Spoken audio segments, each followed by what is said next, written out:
Before sunrise on St. Helena Island in 1948, the smell of long grain rice hitting hot bacon fat reached the back porch like a bell. The pot was cast iron. The stove was wood. The grandmother stirring it did not own a measuring cup. Her great-grandmother had carried the seeds across the Atlantic, braided into her hair. Number 19 on this list is a syrup biscuit, so rare that the cane it depends on almost went extinct in 1996. Number 14 traces back to a single Mende word from Sierra Leone. Number 7 was cooked in a yard kitchen because the August heat would have driven you out of your house.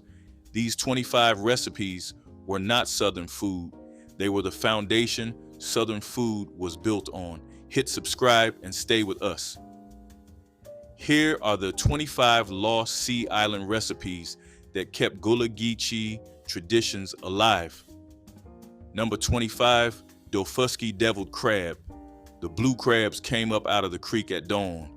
Sally Ann Robinson learned to pick one clean before she could read. The meat went into a porcelain bowl with crushed saltines, one beaten egg, a pinch of dry mustard, and a hard shake of black pepper. The mixture went back into the clean shell of the crab itself, like a small boat carrying its own cargo. That was the plate, that was the serving dish. Each shell went under the broiler until the top blistered. A family of 9 could eat off 12 crabs and a sleeve of crackers. The shells were rinsed and stored on a shelf for next time. On Daufuskie in 1962, the nearest grocery store was a 40-minute boat ride away. The crab paid for itself. Number 24, cornmeal hoecakes. They're named for the iron hoe a field worker would heat over coals as a griddle when no skillet was around. The batter was 3 things: white stone ground cornmeal, salt and water enough for a thick paste, no leavening, no buttermilk. A spoonful went onto the hot iron and crisped like a coin in 2 minutes. You flipped it with a knife and finished it in another minute. A grandmother on Wadmalaw Island could make 20 in the time you take to wash your hands. They were eaten with cane syrup, with a smear of lard, or torn into a bowl of Potlikker from the greens. It was simple, cheap, and it traveled. A field hand could carry 6 in a flour sack and eat them cold at noon. Number 23, hominy grits with red-eye gravy. The grits were stone ground at a small mill near Frogmore in 1955, coarse enough you could see each broken kernel. They cooked low for 45 minutes, finished with butter and salt. The gravy was the secret. A slice of country ham went into a hot skillet. The fat rendered, the meat browned, and the cook poured a small cup of black coffee straight into the pan like a dare. The drippings lifted, the coffee reduced, and what was left was a thin, dark sauce poured over the grits and ham. The contrast between the soft cream of the grits and the sharp brown coffee was the whole point. A retired oysterman on Edisto could eat the same breakfast every morning for 40 years. He didn't complain once. Number 22, Geechee fried fish breakfast. The whiting came in at first light, gutted on the dock, walked back to the kitchen in a galvanized pail. The fillet was rolled in fine yellow cornmeal, seasoned with salt, black pepper, and a whisper of cayenne. It went into a cast iron pan of hot lard and crisped on each side in 3 minutes. Beside it on the plate, soft white grits. Beneath it, a piece of cornbread to catch the oil. This was breakfast, not toast, not cereal, not anything you could buy at a counter. A boy on St. Helena ate it before walking 2 miles to the Penn School in 1948, and he considered himself well fed. The fish cost nothing. The cornmeal cost almost nothing. The lard came from a hog the family slaughtered themselves the previous winter. Number 21, oxtail stew with rice. The butcher in Beaufort would set the tails aside because the wealthy customers didn't want them. A grandmother on Ladies Island could buy 3 tails in 1958 for less than the price of a chicken. They were braised slowly with onion, celery, garlic, a bay leaf, and a quart of water. The pot sat on the back of the stove from breakfast until late afternoon, like an animal sleeping. The collagen melted out and turned the broth thick and almost glossy. The meat fell off the bone in long, dark strands. It was served over a mound of long grain rice with a spoonful of gravy, and not a single soul in the household wouldn't come running when they smelled it on the porch. Today, oxtail stew is an expensive Charleston restaurant dish. For the Gullah, it was always Sunday food. Number 20, stewed tomatoes with okra and corn. The Gullah called these three crops the trinity of the August garden. A heavy pan went on the stove with bacon grease and chopped onion. The okra went in first and cooked down until the greens softened. Cut tomatoes followed, skins and all, with their juice.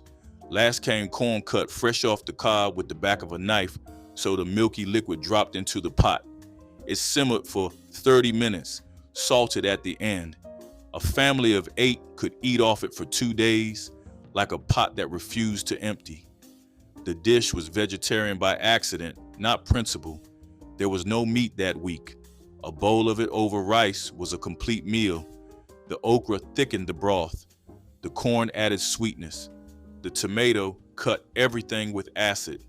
3 things from your yard, 1 pot. Number 19, Sapelo Island sugarcane syrup biscuits. The cane that mattered here was purple ribbon, an heirloom variety that grew thick and dark on the small island farms. By 1996, it had nearly disappeared from the South entirely, and most cooks today would tell you they've never tasted it. Cornelia Walker Bailey, the Geechee griot of Hog Hammock, fought to bring it back. She and a small group of cuisine revivalists planted purple ribbon on her farm and at Georgia Coastal Gourmet Farms in nearby Shellman Bluff. The cane was cut by hand in the cool months, crushed in a mule-driven press older than her grandfather, and boiled down for hours in a wide iron kettle over a wood fire. The syrup that came out was almost black, with a flavor halfway between molasses and burnt sugar, the way only slow fire can build. Mrs. Bailey used it in biscuits the way her mother had. The dough was simple: self-rising flour, a spoon of lard, buttermilk, salt, rolled, cut, baked hot. While they baked, she warmed purple ribbon syrup in a small saucepan with a sliver of butter. When the biscuits came out, she split each one open and poured the warm syrup directly into the steaming center. The biscuit collapsed slightly under the weight, like cloth folding. The syrup soaked into every crumb. A child on Sapelo would hold the saucer with both hands and tilt the syrup toward the lower half so nothing was wasted.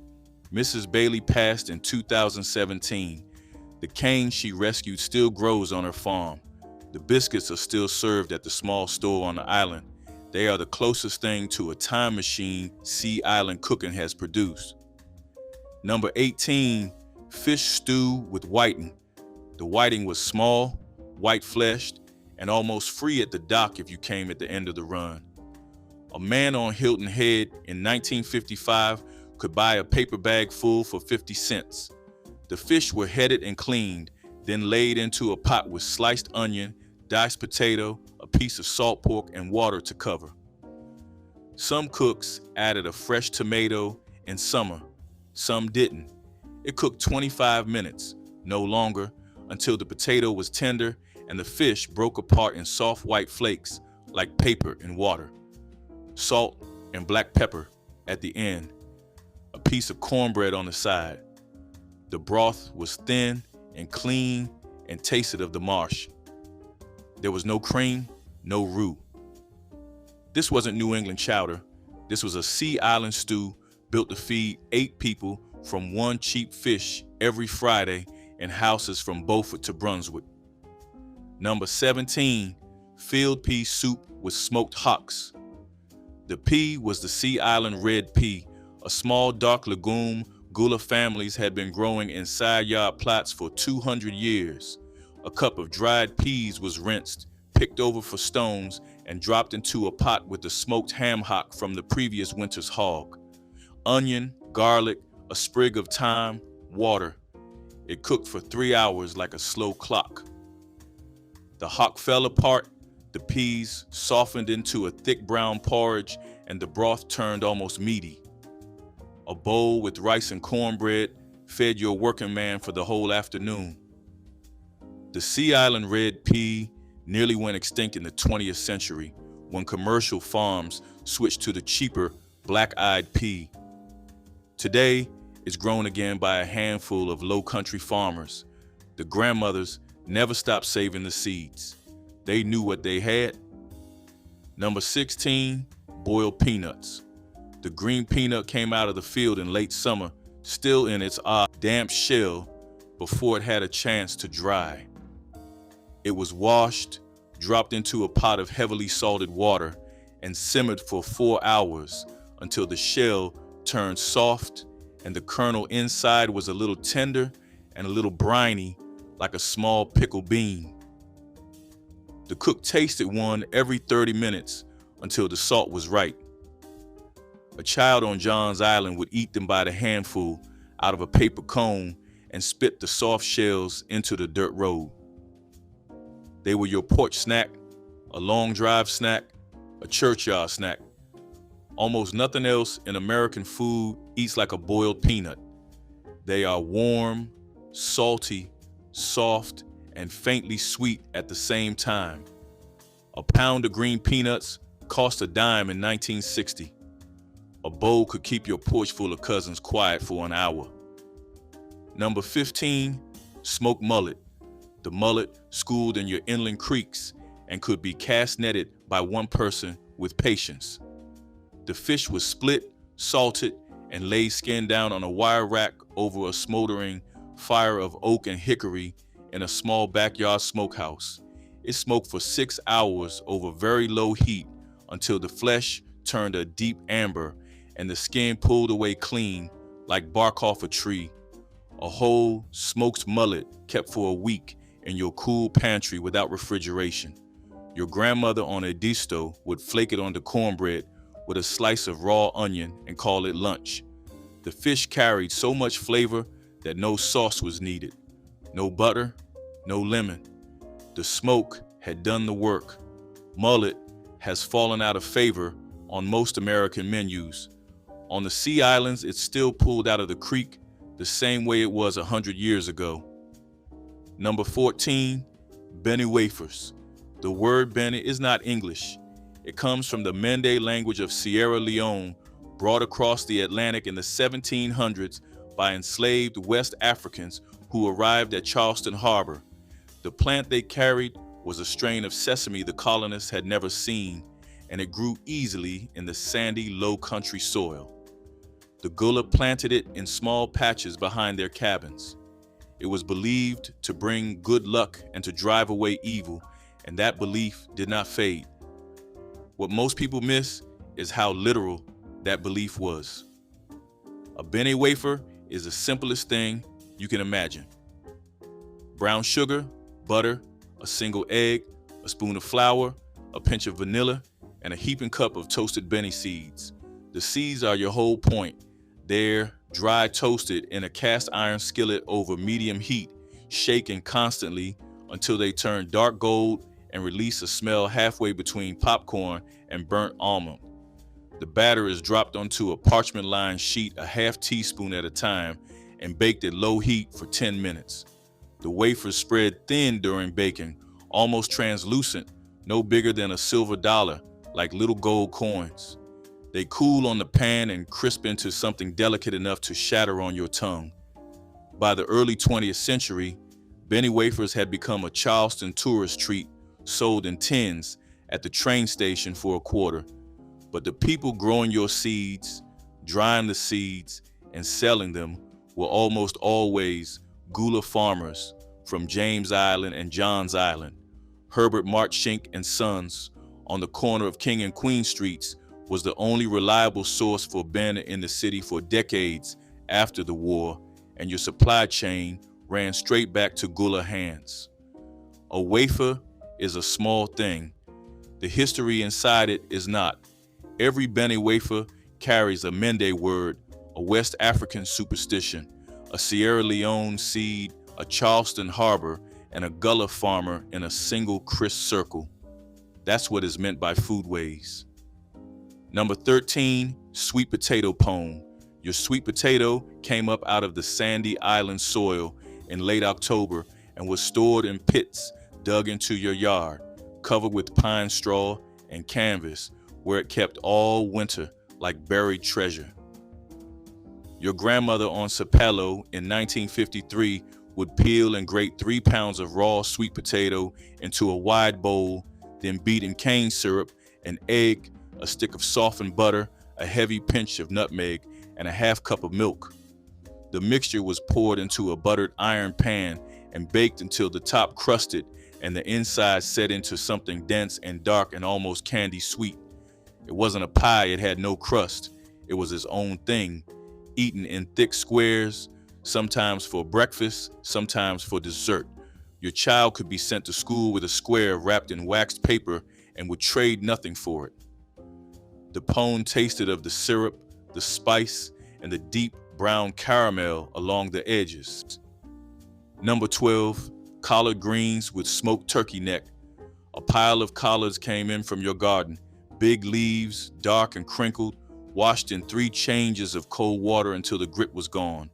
You stripped each leaf off its tough center stem, stacked them, rolled them, and cut them into thin ribbons like green confetti. A smoked turkey neck went into a heavy pot with water, garlic, a chopped onion, and a tablespoon of bacon grease. It simmered for an hour to make a broth.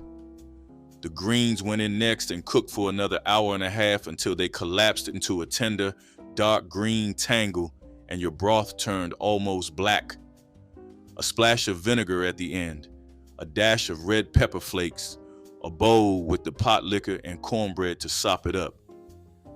In Gullah Geechee culture, greens on your New Year table mean money in the coming year.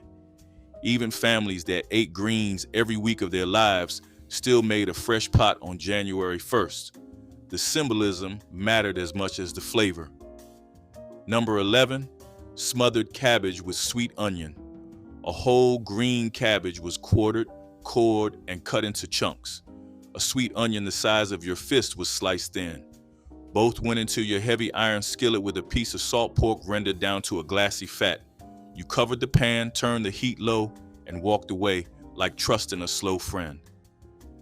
20 minutes later, your cabbage had collapsed to a third of its volume and turned a soft golden brown along every edge. A pinch of salt, a heavy crack of black pepper. That was the whole thing. The sweetness of the onion, the smoke of the pork, the slight bitterness of the long-cooked cabbage.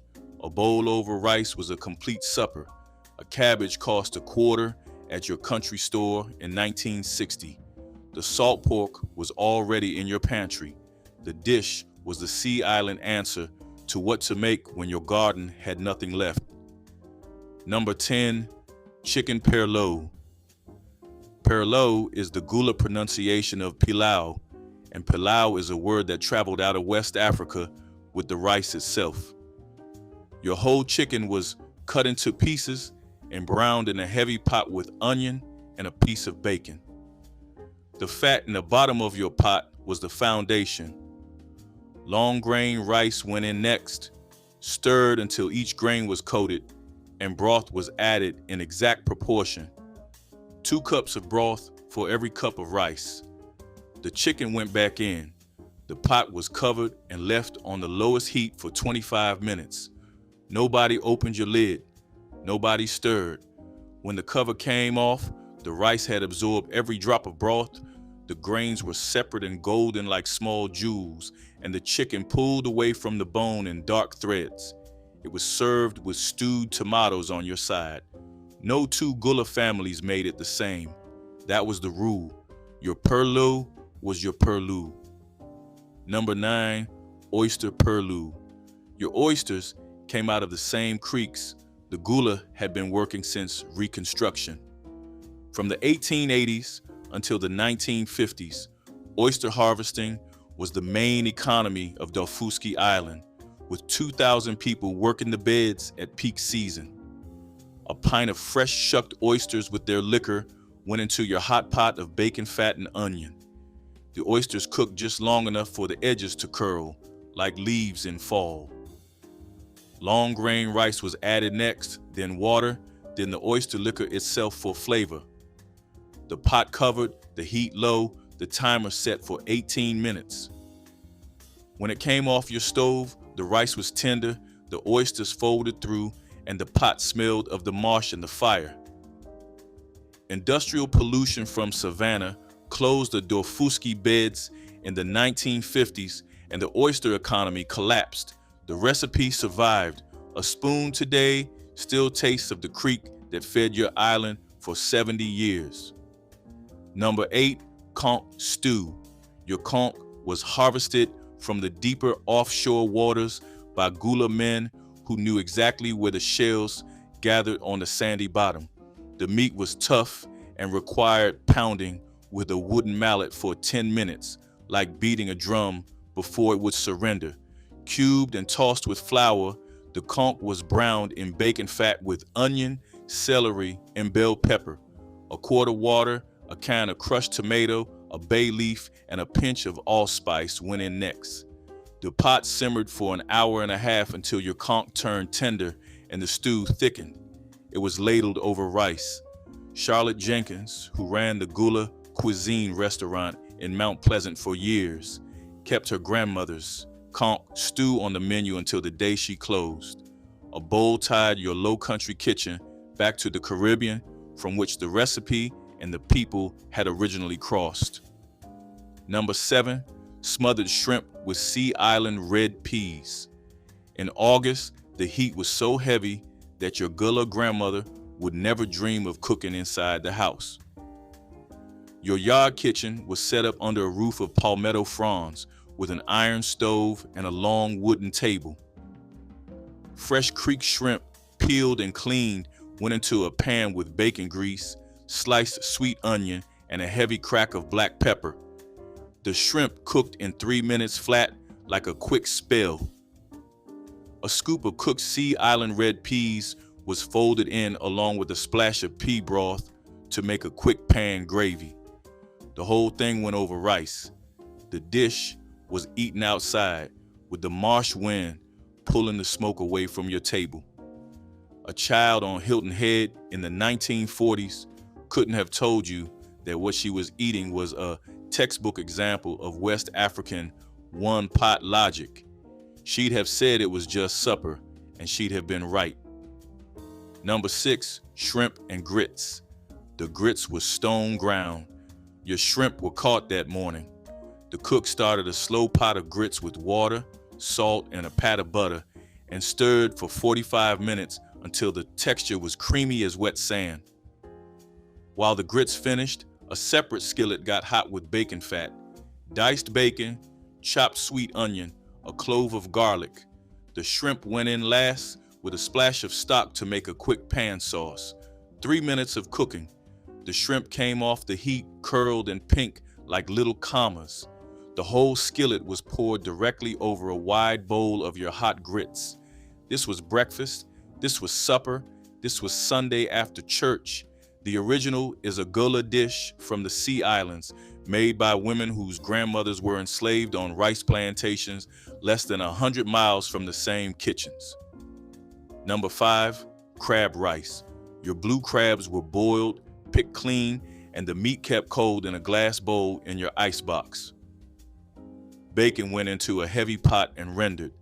Diced sweet onion, celery, and bell pepper, the holy trinity, went in next and softened like a small green orchestra warming up. Long grain rice was added, coated in the fat, and seasoned with thyme, salt, and a heavy crack of black pepper. Water and stock at the proper ratio. Your pot covered, 20 minutes on the lowest heat. At the very end, the picked crab meat was folded gently through the steaming rice, and the lid was put back on for 2 more minutes. A spoon of crab rice tastes like nothing else. Your grandmother on James Island could make a pot for 10 people, for less than the cost of a single restaurant entree on the mainland. Number 4, Frogmore stew.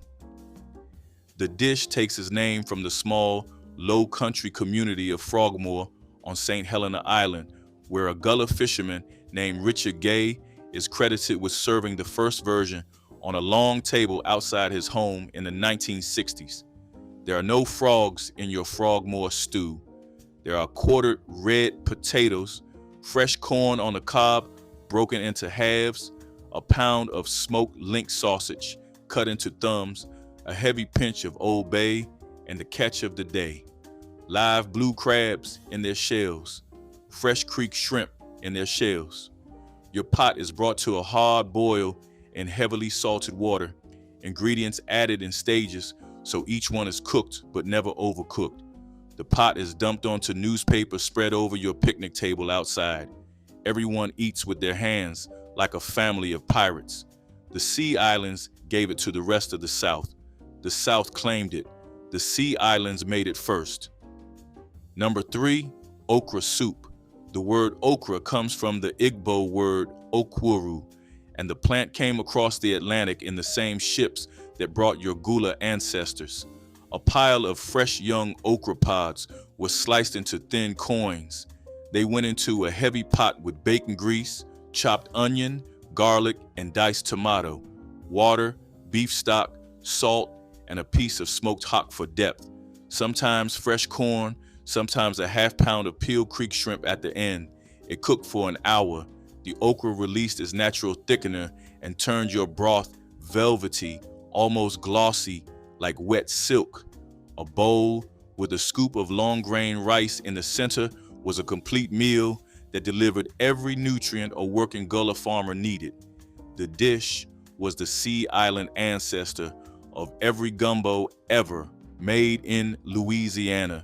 The word gumbo itself is a corruption of the Bantu word for okra. Without the Gullah, there's no Creole cooking. The line is direct.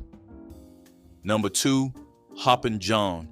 Your Sea Island version was made with broken Carolina gold rice and the small dark Sea Island red pea, never the modern white rice and black-eyed pea most people use today.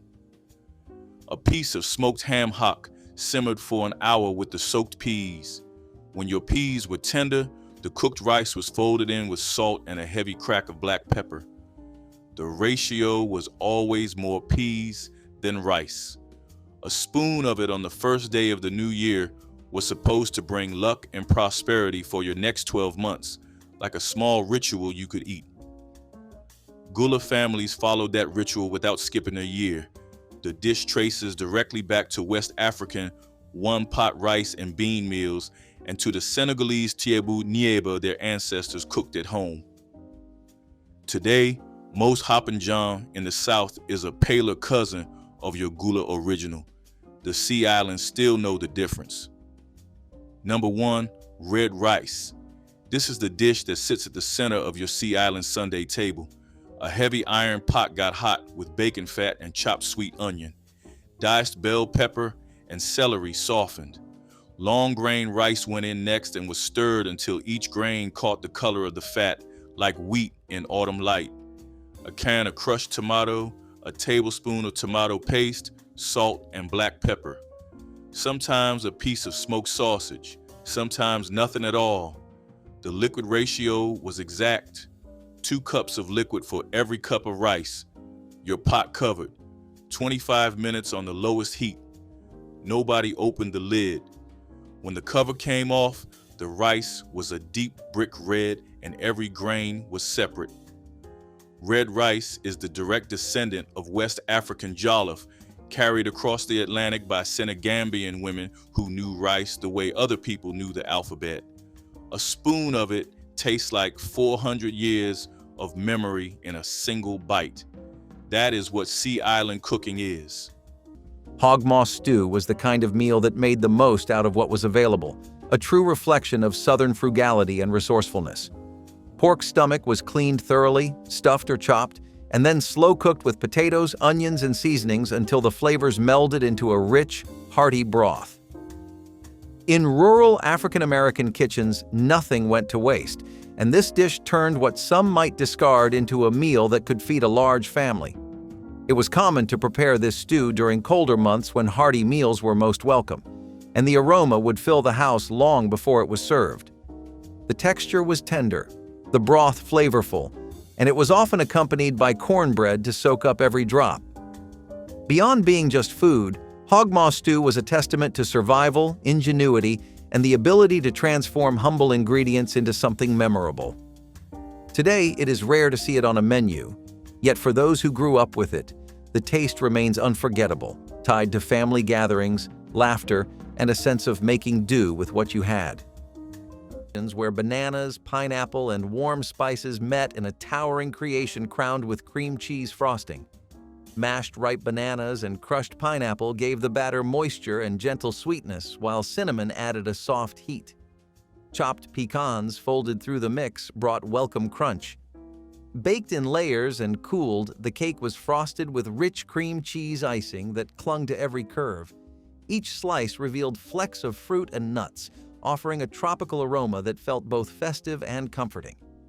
This cake graced wedding receptions, church anniversaries, and milestone birthdays throughout the 1970s, admired for its bold flavor and dramatic presentation. Families cherished it as a special occasion dessert that celebrated abundance and creativity. Hummingbird cake embodied the generous spirit of Southern hospitality, proving that fruit, spice, and a careful hand could produce a showpiece worthy of the grandest table while still carrying the warmth of a lovingly baked homemade treat. Persimmon seed coffee emerged when imported beans were rare or too costly for enslaved communities. Wild persimmons dropped their fruit in autumn, and the hard seeds inside were washed, dried, and roasted until dark and fragrant. Ground and steeped in hot water, they produced a warm, nutty beverage with no caffeine but plenty of comfort on cold mornings. This practice carried forward after the Civil War, especially during wartime shortages when coffee imports faltered again. Families across the South roasted persimmon seeds alongside chicory or other local substitutes, proving the durability of this inventive method. The gentle flavor and toasty aroma made it a beloved alternative long after necessity faded.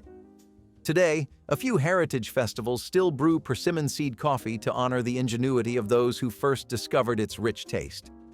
The drink reminds us that creativity in the face of scarcity can yield traditions that outlast the circumstances that gave birth to them, turning survival into a legacy of flavor and resilience. Homemade crackling bread filled kitchens with the savory perfume of pork fat and toasted cornmeal. Families saved every scrap of rendered pork skin, frying it until crisp and then folding the cracklings into cornbread batter rich with buttermilk and a touch of lard. Baked in a well-seasoned skillet, the bread emerged with a crisp crust and pockets of salty crunch that delighted children and elders alike. It was a dish born of necessity, ensuring nothing from the hog went to waste, but it also became a treat that people looked forward to at Sunday dinners. Neighbors often traded cracklings after a hog killing, turning the preparation into a social event that celebrated thrift and flavor.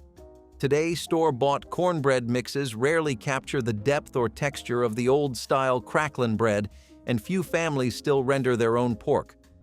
For those who have tasted it, the memory of that smoky, savory slice remains a reminder of community resourcefulness and the joy of making something extraordinary from humble ingredients. Fried green tomatoes with grits was a cheap Southern classic that carried both tradition and thrift in every bite. Unripe tomatoes, plucked before they spoiled, were sliced, dredged in cornmeal, and fried until golden in a skillet of hot oil or bacon fat. My grandmother paired them with bowls of creamy grits, the cornmeal base that stretched across countless households for pennies. The tomatoes were tangy and crisp, the grits soft and warm, creating a contrast that satisfied both hunger and taste. It was food that came straight from the garden and pantry, without needing costly additions. Families ate it often in the summer when tomatoes grew in abundance, but it found its way to the table year-round. The combination of fried green tomatoes with grits represented resilience, resourcefulness, and the comfort of tradition. In the 1960s, This meal stood as proof that good food did not depend on wealth, but on knowing how to use what you had wisely. Cowpea stew was a hearty, protein-rich dish that could feed a family on little more than field peas, onions, and a bit of cured pork. Simmered low and slow, the cowpeas absorbed the smoky, savory flavors of ham hock or salt pork, creating a rich broth. This was a common dish in African American homes, particularly in the South, where cowpeas were easy to grow and store. The stew was ladled over rice or eaten with cornbread, making it both filling and affordable. Cowpea stew often appeared in late summer and fall when harvests were abundant, and it was a way to stretch fresh produce into satisfying meals. The taste was earthy, the texture creamy, and it carried the comfort of something made to nourish in every sense of the word. Though it remains known in some circles, for many it has faded into memory, overshadowed by other bean and pea recipes. Yet it still stands as a testament to the art of making humble ingredients into something worth remembering. Roasted gourd seeds turned the remnants of pumpkins and native gourds into a vital source of fat and minerals. After the flesh was cooked for soups or pies, seeds were washed, lightly salted, and spread near the hearth to dry before roasting. This simple preparation produced a crunchy, nutrient-rich snack that stored well through the winter and could be ground into meal or used to thicken stews. Similar seed roasting traditions existed across West Africa, where pumpkin and melon seeds were prized for both flavor and nutrition, and those techniques crossed the Atlantic with enslaved people. Over time, roasted pumpkin seeds became a familiar autumn treat in American households, sold at fairs and enjoyed during harvest celebrations. The practice illustrates how African culinary memory merged with indigenous crops, creating a food that moved from necessity to seasonal pleasure. Roasted gourd seeds continue to appear in modern kitchens and farmers markets, carrying with them the history of careful saving and the resourceful spirit that turned every part of the plant into nourishment. Chicken wing stew was one of those meals that would surprise modern ears, since wings were once the cheapest part of the bird. My grandmother bought them in bulk when she could, piling them into pots with onions, celery, and carrots. Slowly simmered, the wings gave up their fat and flavor, turning thin broth into rich gravy. She thickened it with flour or cornstarch, serving it hot over rice or bread to stretch it even further. It was messy eating, but no one complained because the taste was so comforting. Wings may be prized today, but in the 1960s they were scraps, turned into nourishment by clever hands. She said every part of the bird had value if you treated it with respect. Chicken wing stew carried the spirit of thrift, transforming what others dismissed into something that filled the house with warmth. It was proof that good cooking did not depend on wealth, only patience and care. Mustard greens with smoked turkey necks carried the flavor of endurance from one generation to the next. During the Great Depression and later years when ham hocks became expensive or scarce, cooks turned to the neck bones of smoked turkey for the same rich depth. The greens simmered slowly in seasoned broth until tender, soaking up the smoky essence of the meat and the spice of crushed red pepper. Families gathered around the pot to breathe in the savory aroma while cornbread baked in the oven. This dish offered nourishment and warmth, proof that ingenuity could turn modest ingredients into a feast. Children learned to wash and tear the greens while elders seasoned by taste alone, passing down a craft more than a recipe. Today, pre-washed greens and quick cooking methods have dulled the ritual, but the memory of long simmering pots and the steady comfort of smoked turkey necks remains a powerful reminder of resilience and shared meals. Hoppin John was more than just a meal. It was a tradition steeped in hope and symbolism. Made from black-eyed peas simmered with onions, peppers, and pork, then served over rice, it was a dish prepared on New Year's Day to bring good luck for the year ahead. In African American kitchens, especially in the South, the peas represented coins and the rice symbolized abundance, while the greens, often served alongside, stood for paper money. Smoked ham hock, bacon, or fatback lent a deep, savory flavor that turned simple ingredients into something rich and comforting. Families would gather around bowls of Hoppin John, sharing not only food but the belief in a better year to come. Its origins trace back to West African culinary traditions brought over by enslaved people, blending with Southern ingredients to create a uniquely African American staple. While it is still made in some homes today, the widespread observance of this tradition has waned, and many now know it only by name. Yet for those who keep it alive, Hoppin John remains a flavorful reminder of heritage, resilience, and the power of food to carry meaning. Roasted chestnuts carried warmth and nourishment through the cold months when plantation rations were meager and gardens lay dormant. Enslaved families foraged chestnut trees that grew wild in the surrounding woods, gathering the smooth brown nuts and roasting them in hearth ashes or iron skillets until their shells cracked and the sweet flesh softened. The nuts' high energy content and natural sweetness made it an important source of calories and comfort, especially during long winter evenings. Roasted chestnuts became part of a wider African American food tradition, appearing in holiday celebrations and roadside markets after emancipation. Their gentle flavor paired well with cornmeal breads and simple stews, and many families passed down techniques for roasting and storing them long after the plantation era ended. Today, roasted chestnuts sold at winter festivals and city street corners carry echoes of that history, reminding us that what began as a survival practice also nurtured community and seasonal ritual for generations who transformed hardship into enduring culture. Okra fritters, also known as okra cakes, offered crisp golden edges and a tender interior that celebrated the summer garden. Fresh okra pods were chopped fine, mixed with cornmeal, onions, and a dash of pepper, then spooned into hot oil until each patty puffed and browned. Sold at fish fries, church picnics, and traveling fairs, these fritters were easy to eat by hand and full of flavor that tied African heritage to Southern soil.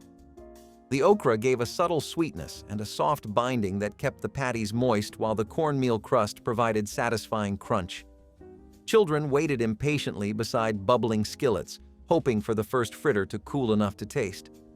Vendors wrapped them in newspaper cones so families could stroll through evening air scented with music and spice. Modern snack foods have replaced these handcrafted treats, but those who remember the sound of oil popping and the taste of garden-fresh okra know the fritters carried more than flavor. They held the joy of gathering and the pride of turning humble crops into a festival of taste. In the 1960s, fatback and cabbage was a reminder that flavor did not come from abundance, but from knowing how to cook with care. It was a dish that taught respect for every part of the animal and every leaf from the garden. Pork, fatback, and cabbage turned scraps into sustenance. Vegetable pot pie with biscuit crust was one of the cleverest ways to turn leftovers into a comforting meal. My grandmother gathered whatever vegetables were left from the week, beans, carrots, peas, or turnips, and simmered them in a simple gravy. She poured the mixture into a dish and covered it with biscuit dough instead of pie crust, which baked into a golden, fluffy topping. The result was hearty, filling, and deeply satisfying, stretching scraps into something that felt like a Sunday supper. Each slice carried both thrift and comfort, a reminder that nothing from the kitchen was wasted. The biscuit crust gave the dish substance, making it a true dinner instead of just a side. In the 1960s, vegetable pot pie with biscuit crust was common across homes that relied on ingenuity, turning odds and ends into meals that filled plates and warmed hearts. It was survival, wrapped in comfort. Food that told the story of resourceful families making the most of what they had. Molasses stack cake was the kind of dessert that carried a sense of occasion. Multiple thin layers of cake, sweetened with rich molasses, were stacked high with spiced apple filling or sorghum syrup spread between them. The layers were assembled in advance, allowing the flavors to meld and the texture to soften into a tender, almost pie-like bite. For African American families in the South, this cake was a way to celebrate with what was on hand, often using sorghum molasses from local mills. It appeared at church suppers, weddings, and holiday feasts, each layer baked carefully and sometimes contributed by different family members. The taste was deep, warm, and slightly tangy, making it distinct from sugar-based cakes. Over time, as refined sugar became more accessible and baking trends shifted, the molasses stack cake faded from everyday kitchens. Yet for those who remember it, the sight of a tall, dark spiced cake still brings back the feeling of a special day when everyone gathered to share. These 25 recipes were not written down for most of their history. They lived in the hands of women who could not always read, but could always cook. They lived in cast iron pots hanging from nails in your kitchens on Daufuskie and Edisto and Sapelo and St. Helena. They lived in the long muscle memory of grandmothers who taught granddaughters who taught their own. Every grain of red rice, every Benne seed, every spoon of Hoppin John is a thread that runs unbroken from a Sierra Leone kitchen to your Sunday table. The thread is still pulling, your pot is still on,